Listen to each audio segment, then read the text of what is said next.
Baseball is back. Owners and the Players Union reached a labor deal that paves the way for spring training to begin, and opening day will now be April 7th. Not bad.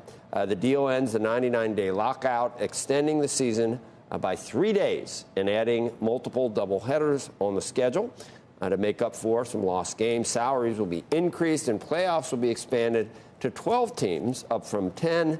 Jersey sponsorship patches will now be allowed, opening up a new revenue stream.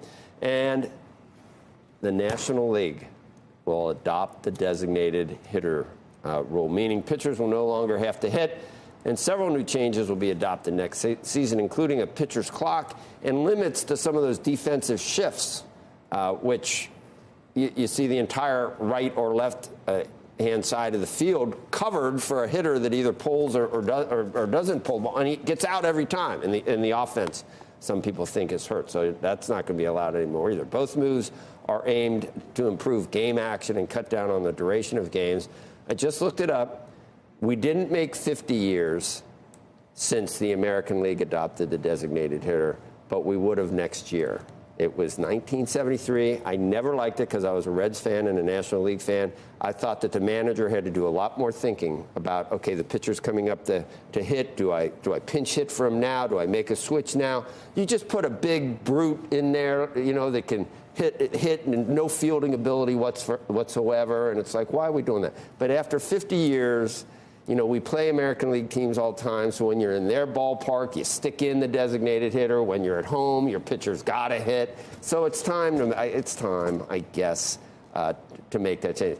When it was adopted, and this I didn't know, I just looked it up, they said it was the biggest rule change since foul balls were ruled to be strikes. Really? So there was a time where foul balls were, I guess, were not ruled to be strikes. So that was a big rule change long ago. I didn't see that. I wasn't there for that. Don't say that.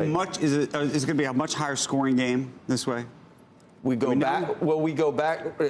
We go back to not doing the 7-inning doubleheaders, right? And we go back to not putting a guy on second base in extra inning games. So they say they want to make them quicker, with the pitcher on a clock and things like that. But we're going back to where you can have a 16-inning game, 17-inning game. When you put a guy on second at the beginning of extra innings, a lot of times you would get scores very quickly. I don't know if you noticed that last. But it's all good. It's all good. I was wondering how does this change the betting game? How does this change the betting game? Oh, that's a good question. It changes it in that I will be now able to bet on baseball since there will be a season. So that helps. That should be good for DraftKings, which... No, you know what? I'm not DraftKings. I'm not a good person for DraftKings because I have the same... I do okay. I kind of break even.